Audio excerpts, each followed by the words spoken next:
அது என்ன surprise management? Surprise ஆச்சே, சொல்ல மாட்டேனே. நீ எதுக்காக வந்தியோ அதை செஞ்சு முடிக்கணும். சார், உங்ககிட்ட ஒரு முக்கியமான விஷயம் சொல்லணும் சார். எனக்கு கொஞ்சம் வேலை இருக்கு, அப்புறம் பேசுவோமா? ஐயா, மீனா ஏதோ உங்ககிட்ட முக்கியமான விஷயம் சொல்லணும்னு நினைக்கிறா. அவ என்ன சொல்றான்னு கொஞ்சம் கேட்டுட்டு போயிடுப்பா. சரி, சொல்லுங்க டீச்சர். சார், இந்த வேதநாயகியை பத்தி நீங்க என்ன நினைக்கிறீங்க சார்? வேதநாயகியை பத்தி என்கிட்ட பேசாதீங்க டீச்சர். நாங்க யாருமே அவளை பத்தி பேசுறது இல்ல. அவளை பத்தி பேசினா என் சித்தப்பாவுக்கு என்ன ஆச்சுங்கிற அந்த ஞாபகம் வந்துடும்.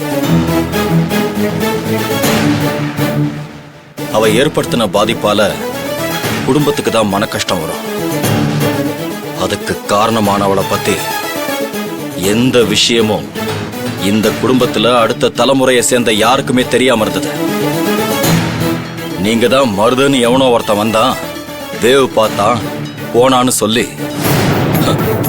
அதுக்கு காரணம் அந்த வேதநாயகின்னு திரும்பவும் அவ பேரை சொன்னீங்க சார்.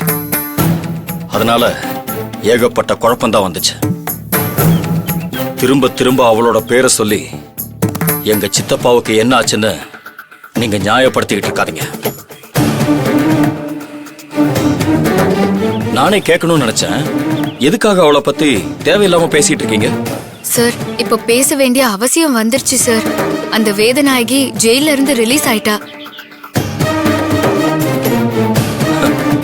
டீச்சர், தப்பு பண்ணவ ஜெயிலுக்கு போனா, தண்டனை காலம் முடிஞ்சு ரிலீஸ் ஆயிருக்கா. அதனால என்ன?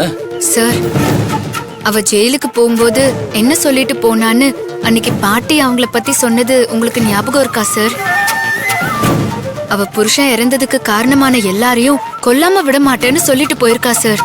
உங்க எல்லார் மேலயும் கோவத்துல இருக்கிற அவ எப்படியும் உங்களை பழி வாங்காம விட மாட்டா சார். இத நான் உங்களை பயமுறுத்துறதுக்காக சொல்றதா நினைக்காதீங்க.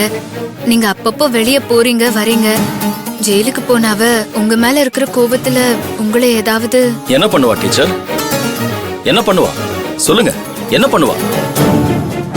எங்க சித்தப்பாவை குத்தி கொன்ன மாதிரி என்னையும் கொன்னுடுவான்னு சொல்றீங்களா?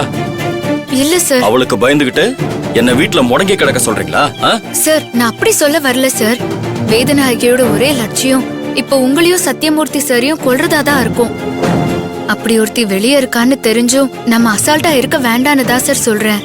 நீங்க எதுக்கும் கொஞ்சம் ஜாக்கிரதையா இருங்க சார். டீச்சர், இந்த சிதம்பரத்தை பத்தி உங்களுக்கு தெரியாதுன்னு நினைக்கிறேன். இந்த ஊர்ல எவனாலையும் என்னோட நிழலை கூட தொட முடியாது. அப்படி இருக்கும்போது அவளுக்கு போய் பயந்துகிட்டு அவள்லாம் என்ன பண்ண முடியும்? சார், நீங்க வேணா ஒண்ணு பண்ணுங்க. அந்த வேதநாயகியை எங்கேயாவது பாத்தீங்கன்னா அவகிட்ட சொல்லுங்க, எதுக்கும் இந்த சிதம்பரத்துக்கிட்ட கொஞ்சம் ஜாக்கிரதையா இருக்க சொல்லுங்க. சார், இதை ஏன் நான் சொல்றேன்னா, என் சித்தப்பாவை கொலை பண்ணதுக்காக நான் தான் அவ மேல கோவமா இருக்கேன். ஏதோ அவ ஜெயில் தண்டனை அனுபவிச்சதுனால விடுறேன், இல்ல என் கையாலேயே அவளை கொன்னு இருப்பேன். ஒருவேளை திரும்ப என்னை எதிர்த்து வந்தான்னு வச்சுக்கோங்க, அவளுக்கு திரும்பவும் நேரம் சரியில்லைன்னு அர்த்தம். சும்மா அவ பேரை சொல்லி என்ன பயமுறுத்த நினைக்காதீங்க டீச்சர். அவளுக்கு பயந்துகிட்டு எல்லாம் நான் வீட்டுல இருக்க மாட்டேன். அப்புறம் அவளை பத்தி எல்லாம் இந்த வீட்டுல பேசுற வேலை வச்சுக்காதீங்க. ஐயா சிதம்பரம், மீனா சொல்றது எல்லாமே உன் நல்லதுக்கு தாயா. அந்த வேதநாயகி ஒரு கொலை வெறி பிடிச்சவ. என் கண்ணு முன்னாடியே உன் சித்தப்பாவை குத்தி கொன்னவ. உன்னையும் சத்தியமூர்த்தியும் கொல்லுவேன்னு சத்தியம் பண்ணிட்டு போனவ ஜெயில இருந்து வேற திரும்ப வந்திருக்கா. அவளால உங்களுக்கு ஏதாவது ஆயிருமோன்னு நாங்க பயப்படுறதுல ஒரு அர்த்தம் இருக்கியா? அத தாயா மீனாவும் சொல்றா. சித்தி, நீங்க எல்லாம் பயப்படாதீங்க. அவளால என்ன ஒண்ணும் பண்ண முடியாது.